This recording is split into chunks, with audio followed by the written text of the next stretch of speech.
కర్మ సన్యాస యోగము. కర్మలన్నింటి యందు కర్తృత్వాభిమానమును వీడి నిరంతరము పరమాత్మయందే స్థితులైయుండుట, సర్వదా సర్వత్రా బ్రహ్మదృష్టి కలిగి ఉండుట అనున్నది జ్ఞానయోగం. అది ఏ కర్మ సన్యాస యోగం కూడా అన్న భగవానుడితో అర్జునుడు కర్మ జ్ఞానయోగముల్లో ఏది శ్రేయమని ప్రశ్నించాడు. శ్రీ భగవానువాచ సన్యాస కర్మయోగశ్చ నిశ్రేయసకరావుభౌ తయోస్తు కర్మ సన్యాసాత్ కర్మయోగో విశిష్యతే.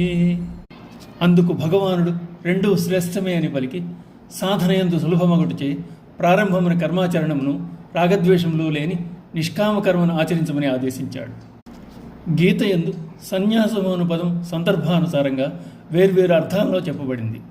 సన్యాసమనగా కర్మలను భగవదర్పణము గావించుట, కామ్యకర్మలను త్యజించుట, సమస్త కర్మలయందు కర్తృత్వభావం లేకుండుట, సమత్వ బుద్ధితో కర్మలను ఆచరించుట కర్మయోగం అంటారు. కర్మ సన్యాసమునే కర్మపూర్వక త్యాగముకు జ్ఞానయోగం అని కూడా అంటారు. ప్రారంభ దశలో ఉన్న సాధకునకు కర్మలను విడిచిపెట్టుట కంటే కర్మలను నిష్కామంగా ఆచరించుట ఉత్తమం. ఈ సందర్భంలో అర్జునుడు కూడా ఇంకనూ జ్ఞానం పడేలేదు కనుక అతడి క్షత్రియ స్వభావమును పరమాత్మ దృష్టిలో ఉంచుకుని సామాన్య జన బాహుళ్యాన్ని కూడా పరిగణలోకి తీసుకుని ఈ విషయాన్ని చెప్తున్నాడు. అందుచేత కర్మ సన్యాసము కంటే కర్మయోగమే శ్రేయం. అలా బోధ చేయని యెడల సామాన్యులు జ్ఞానస్థితిని పొందుటకు ముందే కర్మల చేటి విడిచిపెట్టి సోమరులుగా మారతారన్నది వ్యాఖ్య.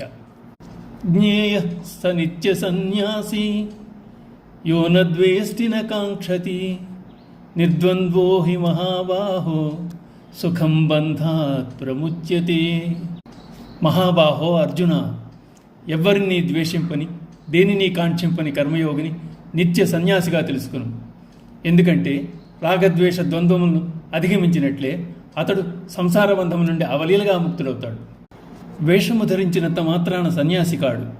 రాగద్వేషం ద్వంద్వములను వదిలివాడు, వాసనలను త్యజించినవాడు నిజమైన సన్యాసి. వీటిని వదలని నాడు సన్యాసిని చెప్పుకున్న సన్యాసి కాడు.